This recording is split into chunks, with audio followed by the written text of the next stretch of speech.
All right, we are back talking about the elections. Time to talk about one of the many, many propositions that California voters will have to decide on come November. This one is Prop 38. Cate is the vice president of the San Diego County Taxpayers Association, and Prop 38 is a state income tax increase to support education. Good morning to you. Good morning. So it's 30, supposedly. It is to increase funding for education.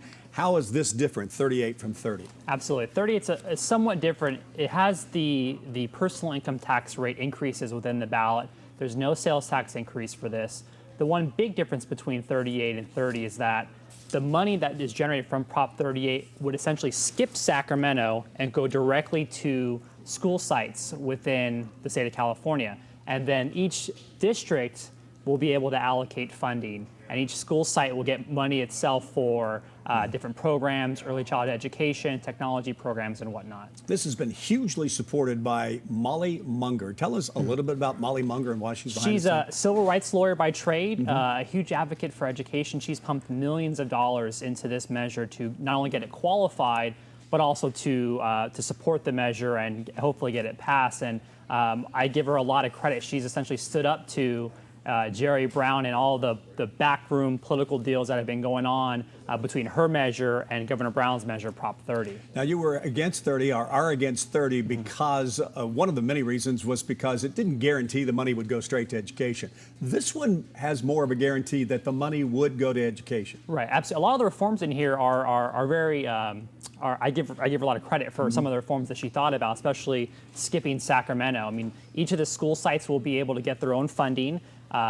Each of the school sites will require to put their budget for their schools online, and then any district that uses the funding to allocate towards each of those school sites will have to do so at an open meeting. So a lot of the reforms that she has in place are credible, and we applaud her for those. All right, let's talk about a couple of things it would do. It would raise $10 billion a year to the state. It would only be in effect for 12 years, then voters would have to reauthorize it. All right. That all sounds good. But the bottom line for you is it's too expensive? Right, absolutely. I mean, you look at who will be paying for this. Anybody making over $17,000 a year approximately will have to pay a higher state income tax rate, and it's a sliding scale going up. So you can see individuals paying as much as 21% an increase in their personal income tax rates. And as we mentioned last week before, this is not only on individuals, but also on businesses. And essentially it promotes the status quo in terms of California and not having the actual reforms in Sacramento. While the money will bypass Sacramento and go to school sites, we're essentially perpetuating a cycle of all that mismanagement up in Sacramento. And let's talk about how much we're talking, the money that the income tax would raise for the average person. It's quite a bit. Right, absolutely. Like I said, for anybody making over $17,000 or more, so even everyone except the lowest tax bracket will have to pay an increase in their personal income tax rate, and as much as a 21% increase. And that's a key, 21% increase in your income tax. Exactly. While you'll see the percentage points